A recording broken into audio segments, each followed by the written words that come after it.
नमस्कार, प्रखर गूंज न्यूज डेस्क पर आप सभी का हार्दिक स्वागत है। मैं शाहना परवीन शान। जानते हैं क्या है खबर। बीता साल 2023 महिलाओं के लिए बरसों याद किया जाता रहेगा। भले महिलाओं पर अत्याचार लगातार बढ़ रहे हैं, लेकिन कई बुलंदियां भी महिलाओं ने हासिल की हैं। हेमलता महेश जी की यह रिपोर्ट और प्रस्तुति शाहना परवीन शान की। बीता साल 2023 को महिलाओं को लेकर बरसों याद किया जाता रहेगा, क्योंकि यही वह साल है जब संसद में महिलाओं के प्रतिनिधित्व में बढ़ोतरी का विधेयक सर्वसम्मति से पारित हुआ। सैद्धांतिक रूप से ही सही पहली बार संसद में यह विधेयक पारित हुआ, जो महिलाओं की तरक्की की और उनके दबदबे की अभूतपूर्व मिसाल है। इस राजनैतिक अधिकार को हासिल करने के बाद यह उम्मीद भी पैदा हुई है कि आने वाला भविष्य उनके दयनीय हालात में आमूल-चूल बदलाव जरूर लाएगा। लेकिन दूसरी ओर 2023 के साल में मणिपुर में महिलाओं की आबरू उतारने और पहलवान महिलाओं के साथ यौन उत्पीड़न के मामलों के साथ दिसंबर के महीने में जारी राष्ट्रीय अपराध रिकॉर्ड ब्यूरो NCRP की रिपोर्ट के मुताबिक 2021 की तुलना में भारत में महिलाओं के खिलाफ रजिस्टर्ड अपराधों में 4% की बढ़ोतरी हुई है।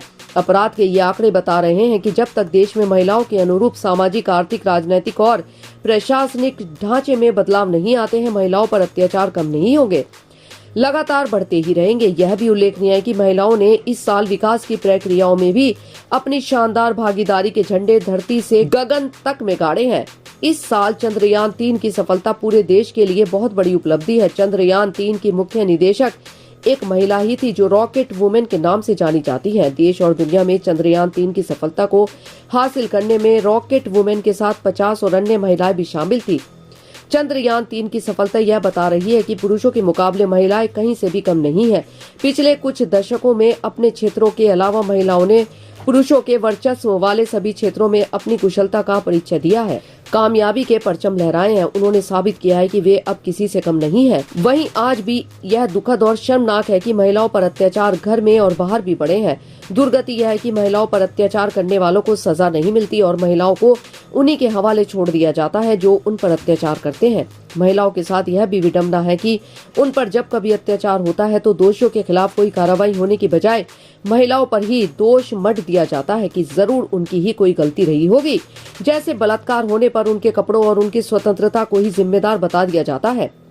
अब जरा अपराध के आंकड़ों पर गौर करते हैं। 2022 की NCRB रिपोर्ट में महिलाओं के खिलाफ अपराध के तहत 4,45,256 मामले दर्ज किए गए। वहीं 2021 में यह संख्या 4,28,275 के लगभग थी। रिपोर्ट के मुताबिक 2021 में 2020 के मामलों की तुलना में महिलाओं के खिलाफ अपराधों में 15.3% की बढ़ोतरी देखी गई थी।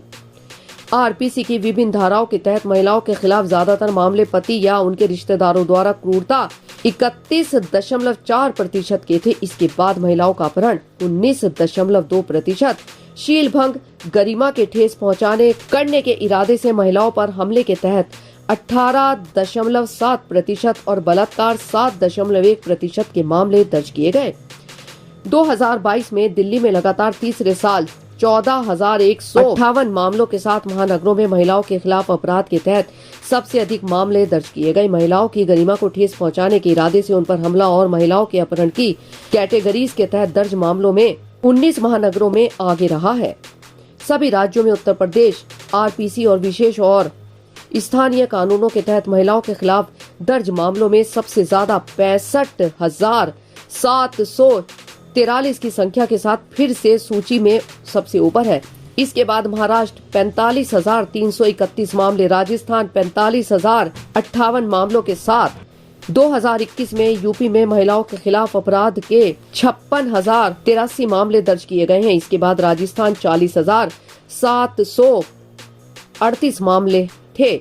केंद्र शासित प्रदेशों में दिल्ली 2022 में 14,247 मामलों के साथ इस श्रेणी में सबसे आगे है। 2022 में बलात्कार, गैंगरेप के साथ हत्या की श्रेणी में उत्तर प्रदेश 62 पंजीकृत मामलों के साथ फिर से सूची में सबसे ऊपर है। इसके बाद मध्य प्रदेश 41 के साथ दूसरे नंबर पर है। पिछले साल यह असम था जो 46 मामलों के साथ इस श्रेणी में उत्तर प्रदेश से पीछे था। राज्य में इस साल बड़ी गिरावट देखी गई है और ऐसे केवल 14 मामले दर्ज किए गए हैं। दहेज को लेकर मौत के मामलों में 2138 मामलों के साथ उत्तर प्रदेश फिर से आगे, इसके बाद 1057 मामलों के साथ बिहार है, जबकि 2021 में पूरे भारत में बलात्कार की कुल लगभग 31,000 के आसपास घटनाएं दर्ज की गई हैं।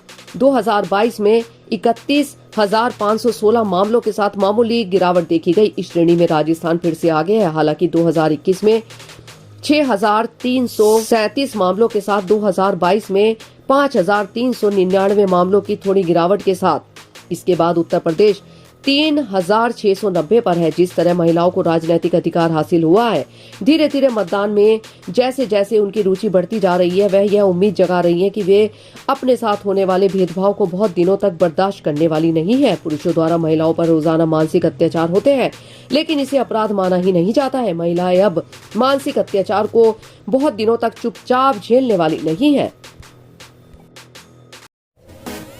आज केवल इतना ही। और अधिक ताजा तरीन खबरों के लिए जुड़े रहे प्रखर गूंज न्यूज डेस्क के साथ।